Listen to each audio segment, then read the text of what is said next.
Marwadi university మంచి భవిష్యత్తు కోసం తెలుగు విద్యార్థులు ఇష్టపడే యూనివర్సిటీ. కాల్ 9059052378 9059052379.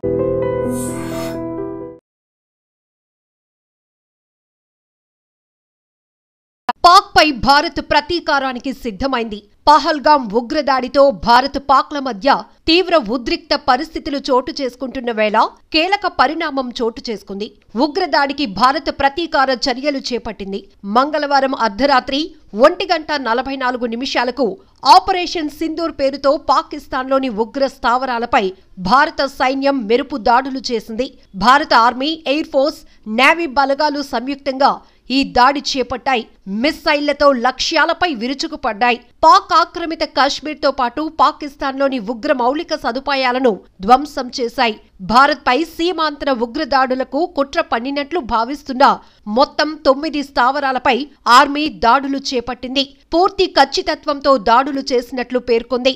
ఉద్రిక్త పరిస్థితులకు తావు లేకుండా పాక్ సైనిక సదుపాయాలపై ఎక్కడా దాడులు చేపట్టలేదని భారత ప్రభుత్వం పేర్కొంది.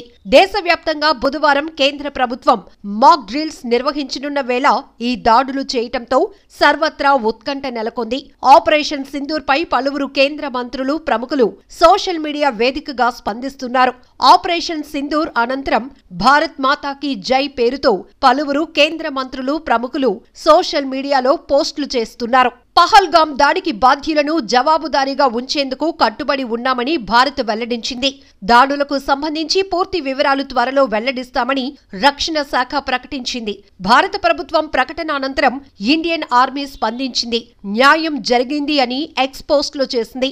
మెరుపు దాడులకు సంబంధించిన వీడియోలు సోషల్ మీడియాలో వైరల్ అవుతున్నాయి. అయితే దాడులు చేపట్టిన ప్రాంతాలకు సంబంధించిన వివరాలను భారత సైన్యం ఇంకా వెల్లడించలేదు. మరోవైపు భారత్లోని శ్రీనగర్, జమ్మూ, అమృత్సర్, ధర్మశాల, లేహ్ విమానాశ్రయాలను భారత్ మూసివేసినట్లు సమాచారం. మరోవైపు సరిహద్దులోని పూంచ్, రాజౌరి సెక్టార్లలో పాక్ సైన్యం కాల్పులు ప్రారంభించింది. దీంతో భారత్ సైతం గట్టిగా తిప్పికొడుతోంది. ఎల్ఓసి వెంట ఇరు దేశాల సైనికుల కాల్పులతో ఉద్రిక్త వాతావరణం నెలకొంది.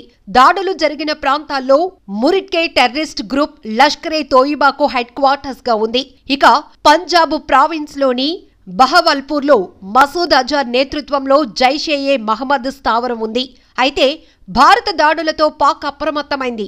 లాహోర్, సియాల్కోట్ ఎయిర్పోర్ట్లను 48 గంటల పాటు మూసివేసింది.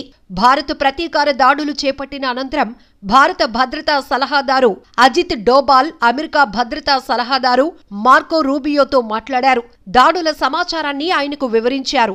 దాడుల అనంతరం భారత ఎయిర్ డిఫెన్స్ వ్యవస్థలు అప్రమత్తమయ్యాయి. పాక్ నుంచి ఎలాంటి ప్రతిస్పందన ఎదురైనా నిలువరించేందుకు సరిహద్దుల వెంట ఎయిర్ డిఫెన్స్ వ్యవస్థలు మోహరించాయి. బుధవారం ఉదయం 10:30 పాక్ ప్రధాని షరీఫ్ జాతీయ భద్రతా కమిటీతో సమావేశమవుతారు. మరోవైపు పాక్ ఉగ్ర స్థావరాలపై భారత్ చేపట్టిన దాడులపై అమెరికా అధ్యక్షుడు ట్రంప్ స్పందించారు. ఇండియా పాక్ పరిస్థితి దారుణంగా ఉందన్నారు. ఉద్రిక్తతలు తగ్గించుకోవాలని ఇరు దేశాలకు సూచించారు. ఇది హేయమైన విషయం. వారు దశాబ్దాలుగా ఘర్షణ పడుతున్నారు. దీనికి వీలైనంత తొందరగా ముగింపు పలకాలి. 2 శక్తివంతమైన దేశాలు రోడ్డుపైకి వచ్చి కొట్టుకోవాలని ఎవరూ కోరుకోరు. భారత్ పాక్కు ఎంతో చరిత్ర ఉంది. వీటి మధ్య ఎన్నో ఉద్రిక్తతలు ఉన్నాయి. అయితే ప్రపంచానికి శాంతి కావాలి, ఘర్షణలు వద్దు అని అన్నారు. ఏదేమైనా భారత్ పాక్ మధ్య యుద్ధం ప్రారంభమైన సందర్భంగా యావత్ దేశం ఏం జరగబోతోందా అని. నిజంగా ప్రస్తుతం ఉన్నటువంటి సమాజం దేనికి ప్రయారిటీ ఇస్తుంది? ఆర్థిక సంబంధాల చుట్టూ మాత్రమే తిరుగుతుంది. మళ్ళీ ఎన్నికలంగానే చాలా విరక్తి కలుగుతాను. మంచి అనిపిస్తుంది కదా, లేడీస్ కూడా ఛాలెంజింగ్ జాబ్స్ చేసినప్పుడు చాలా బాగుంటది. ట్రాఫిక్ అసిస్టెంట్స్ గా నియమించిన ట్రాన్స్జెండర్స్ అందరితో సాల్యూట్ చేయించుకుంటున్నారు. ఫుడ్ డెలివరీ ఇవ్వటానికి వెళ్ళినటువంటి డెలివరీ బాయ్ అనిల్ పై కళ్ళ ముందు పెళ్ళండి